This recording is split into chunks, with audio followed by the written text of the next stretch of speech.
kepada Allah untuk memenjarakan iblis. Karena Nabi Sulaiman tahu bahwa Allah Subhanahu wa Ta'ala yang menundukkan manusia, jin, dan binatang. Nabi Sulaiman memohon di dalam doanya, "Ya Allah, aku memohon kepadamu agar aku bisa memenjarakan iblis, karena aku ingin melihat manusia tidak berbuat dosa dan berbuat zina lagi."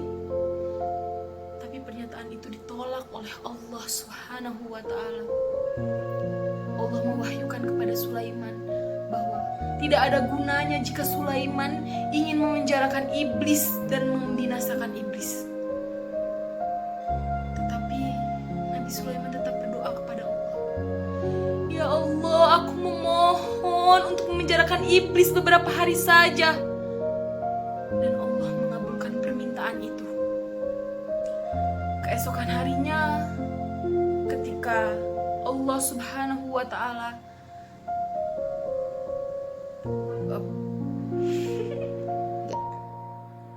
ketika Allah sudah mengabulkan permintaan Nabi Sulaiman, keesokan harinya Nabi Sulaiman tidak lagi melihat para penjual berdagang di pasar, tidak lagi melihat orang-orang berjualan berdagang untuk menafkahi anak istrinya dan keluarganya di rumah.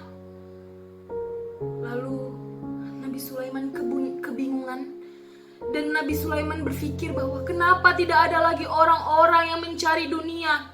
Kenapa banyak sekali orang-orang yang mencari soal akhirat? Iya. Nabi Sulaiman kebingungan melihat orang-orang yang selalu tadinya mencari dunia, tetapi sekarang dia mencari akhiratnya. Banyak orang-orang yang meninggalkan dagangannya hanya untuk lari ke musola atau ke masjid-masjid terdekat untuk melakukan sholat. Lalu Allah Subhanahu wa Ta'ala mewahyukan kepada Nabi Sulaiman, "Wahai Sulaiman, bukannya kamu telah meminta untuk membinasakan iblis dan mengikatnya untuk beberapa hari saja? Sudah aku katakan bahwa tidak ada gunanya untuk membinasakan iblis."